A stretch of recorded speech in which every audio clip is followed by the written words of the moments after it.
Bienvenue dans la Guilde, le podcast qui booste vos compétences en Quality Engineering. Je suis Jean-François Frézy, expert en Quality Engineering et passionné par la transmission des savoirs. Chaque semaine, je te partage des astuces pour transformer ta façon de travailler en Quality Engineering. Installe-toi bien, on est parti pour un nouvel épisode rempli de conseils concrets. N'oublie pas de t'inscrire à ma newsletter pour recevoir du contenu exclusif et ne rien rater. Chaque semaine, je te livre des méthodes actionnables, des outils efficaces et des stratégies sur les meilleures pratiques du moment, avec des formats courts, pratiques et accessibles à tous. Alors abonne-toi maintenant pour ne rien rater. Bonjour et bienvenue dans ce nouvel épisode de la Guilde.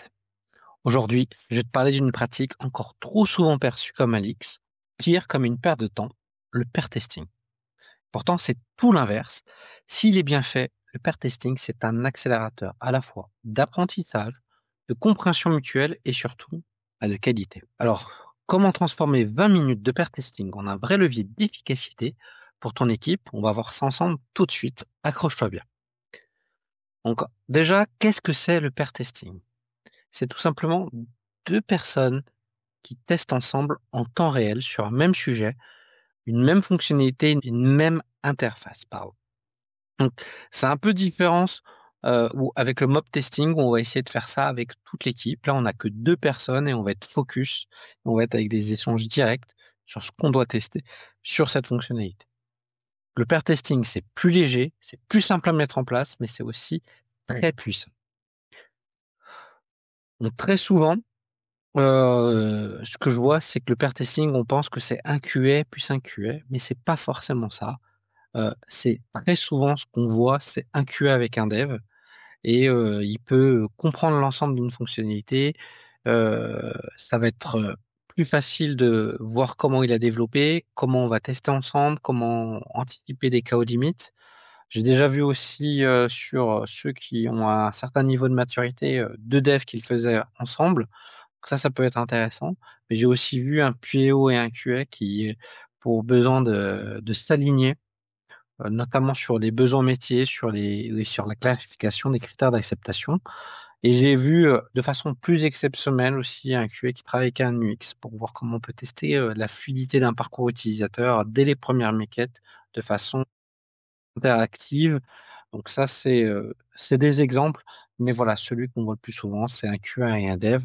Et il faut bien se dire que chacune des combinaisons va apporter une perspective différente, parce que chacun a sa perception, son point de vue, et on va avoir donc une couverture qui va être que plus riche et plus efficace. Donc, ça va vraiment donner des bénéfices très concrets, et c'est pour ça que ça marche aussi bien, le pair testing, que je vous encourage à le faire. Donc, le pair testing, il permet déjà directement un feedback. Donc le feedback, il vous est instantané. On n'a pas besoin de se dire, ben, j'ai passé mon ticket à tester et j'attends le lendemain ou quelques jours après pour avoir un retour et de voir ce qui se passe. Donc ça permet vraiment d'être dans l'efficacité. Ça permet de voir les différents angles de vue, les différentes façons d'utiliser le produit.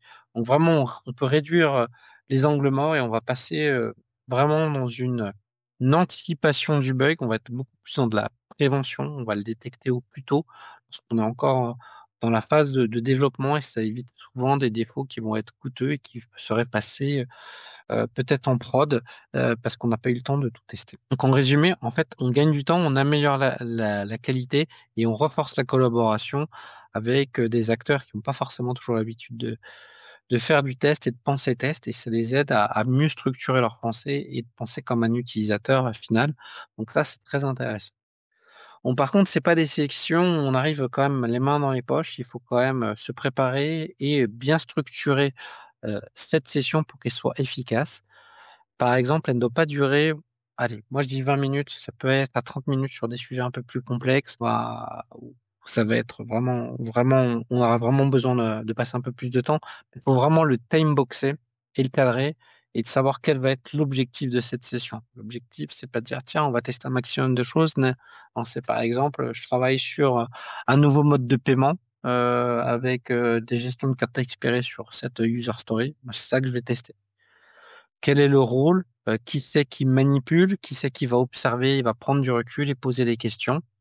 Souvent, quand c'est un dev et un QA, moi j'aime bien que ce soit le dev qui manipule et que ce soit le QA qui observe. Mais ça veut pas dire qu'on peut pas faire le contraire. Mais c'est assez intéressant. Et voilà, d'avoir vraiment des feedbacks rapides. Le but, c'est aussi à la fin, se prendre un peu de temps pour débriefer rapidement sur ce qu'on a trouvé et sur ce qu'on a décidé et les suites qu'on va donner aux actions qu'on a décidées. Vous voyez, c'est assez simple, mais c'est redoutablement efficace. Et c'est vraiment ça qui est intéressant. Et le QA dans ce rôle-là, lui, bah, son rôle, c'est vraiment de poser les questions et de découvrir ce que fait la personne qui est en train de tester.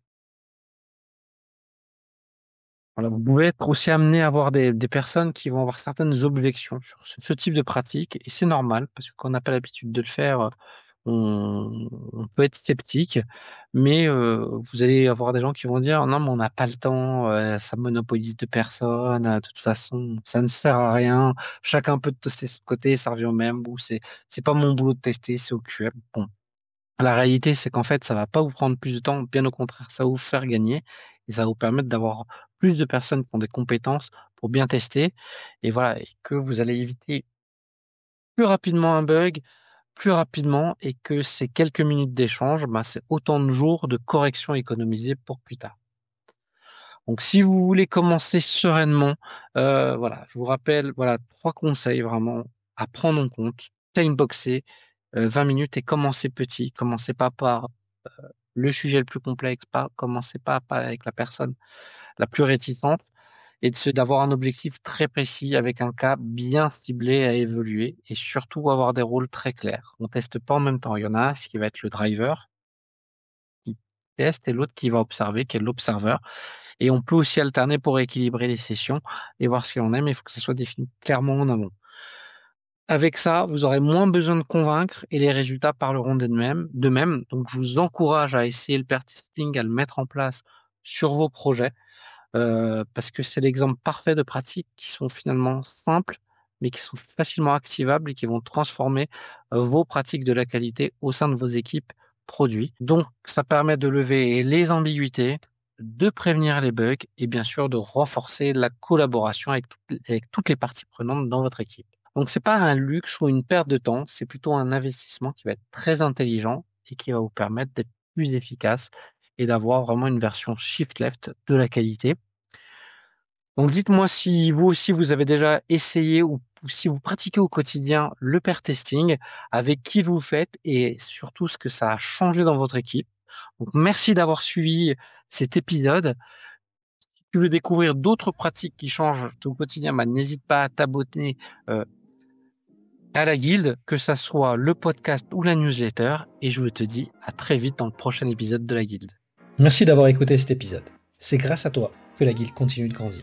Si tu as aimé, n'hésite pas à partager autour de toi et à laisser un avis 5 étoiles sur ta plateforme préférée. Je te donne rendez-vous au prochain épisode avec encore plus de conseils pour booster tes compétences.